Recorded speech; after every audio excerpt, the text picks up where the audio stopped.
Darım və Salim Hanım, sizin deyəsən təşəkkür sözünüz var, buyuruz. Çox dəyərli tədbir iştirakçıları, hörmətli kitabımı diqqətlə izahatını dinləyən auditoriya iştirakçıları. Mənim öz kitabım haqqında nəsə söz demək çətindir. Çünki mən nə dediklərini yazmışam. Amma çox maraqlı faktordan ibarətdir ki, mənim hədəflərim və məqsədlərimi 99% yox, 100% məntiqini açdılar bizim hörmətli akademiklərimiz və hörmətli ədəbiyyat müəllim. 1% də burada da yayımlı olmadı. Tam doğru neft hər ölkəyə uğur gətirməyir. Yəni bunu bizim yaşadığımız dünya, gördüyümüz hadisələr və cəryan edən siyasət bunu sübut edə bilər. Yəni, hər ölkə uğur gətirmir.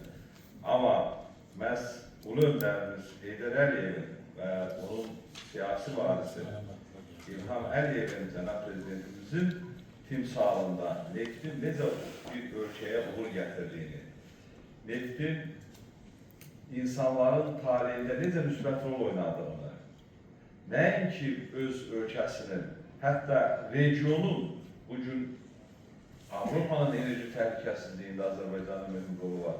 Nəinki regionun, hətta daha geniş bir məkanda necə təsirini biz ədalət qanununda söylədiyi kimi idarə etmənin gözəlliyindən qaynaqlanaraq müsbət nəticələrə gəldiyini biz görürük.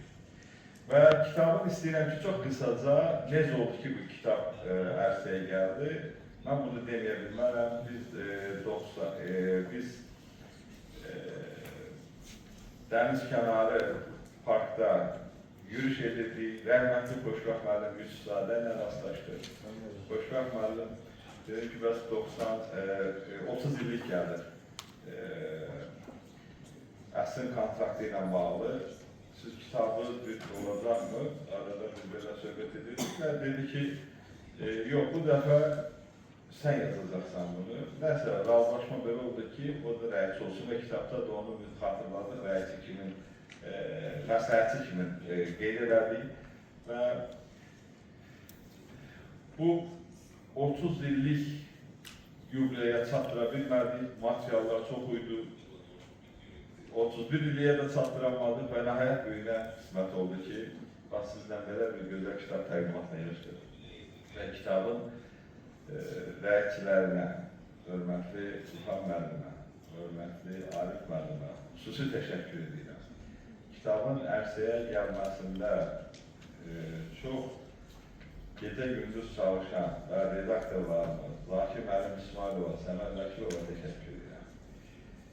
Və mənə dəstək olan, həm də belə deyək ki, bu kitabın formalaşması prosesində bizim köhnə həmkarımız, belə deyək ki, Sabiq İltiza müəllim Yusufovdadır. Ona təşəkkür edirəm.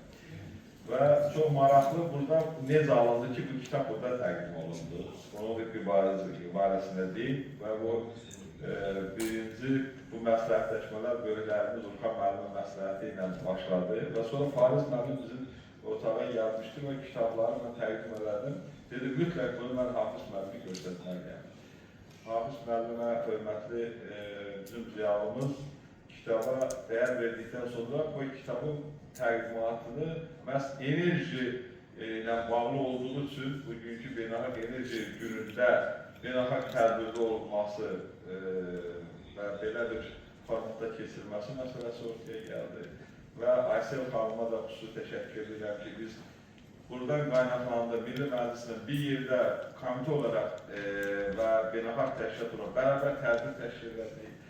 Və xüsusilə bir şeylə qeyd etmək istəyirəm ki, burada dedi, elektron artıq prezident aparatının kitabxanasında elektron variantı yerləşdirilir, artıq orada istifadə etmək olar. Bir sonda da ən əsası da ulu öndərimizin 69-82-ci illərdə 17 dəfə neft sənayesi işlərlə görüşü barədə demək istəyəm ki, o arxiv materiallarını biz tapanda düzdür bu Axundov kitabxanasında var elektron formada. Amma biraz vəziyyət elə bir vəziyyətdə idi ki, onu oxumaq çətin idi. Çünki vərəqlər köhnəlmişdi. Biz onların restavrasiyası üçün uzun müddət çalışdıq, suni intellektdən istifadə elədik. O da tam olmadı. Sonra başqa formada və biz onun çox dəyərli məlumatlar var. Mən də yenə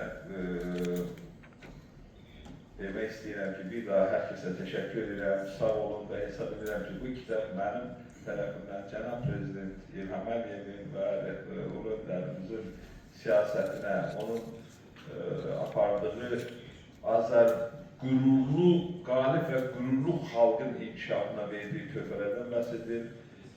Diqqətlə qulaq asdığınız üçün təşəkkür edirəm. Sağ olun. Teşekkür ederim. Teşekkür ederim. Hörmətli Sadiq müəllim, siz gözəl yekun vurdunuz. Əziz dostlar, sonda biz tələbələri